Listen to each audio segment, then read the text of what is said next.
Hi friends, இன்றைக்கி வந்துட்டு பச்சை புளி ரசம் தான் வந்து உங்கள் கூட ஷேர் பண்ணியிருக்கேன். இதுக்கு வந்து 1 டீஸ்பூன் மிளகு, 1 டீஸ்பூன் சீரகம், அரை டீஸ்பூன் வரமல்லி, இது எல்லாத்தையும் வந்து நல்லா வந்து அரைச்சிக்கலாம். கூட வந்து கருவேப்பிலையும் சேர்த்து அரைச்சிக்கிறேன்.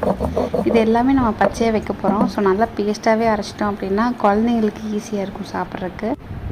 இது கூட ஒரு பச்சை மிளகாவும் 5-6 பல் பூண்டு. இது வந்து கொஞ்சமாக அரைச்சா போதும், ரொம்ப நைஸாக அரைக்கணும் அப்படிங்கிற மாதிரி கிடையாது. லைட்டாக தட்டி அந்த ஜூஸ் சேர்கிற மாதிரி இருந்துச்சுன்னா போதும்.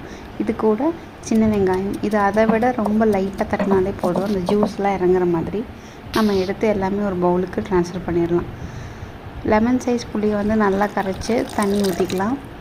தண்ணி நல்லா சேர்த்திக்கோங்க, உப்பு சேர்த்திக்கோங்க, பெருங்காயத்தூள் சேர்த்திக்கோங்க, கொத்தமல்லி இலை போட்டுக்கலாம்.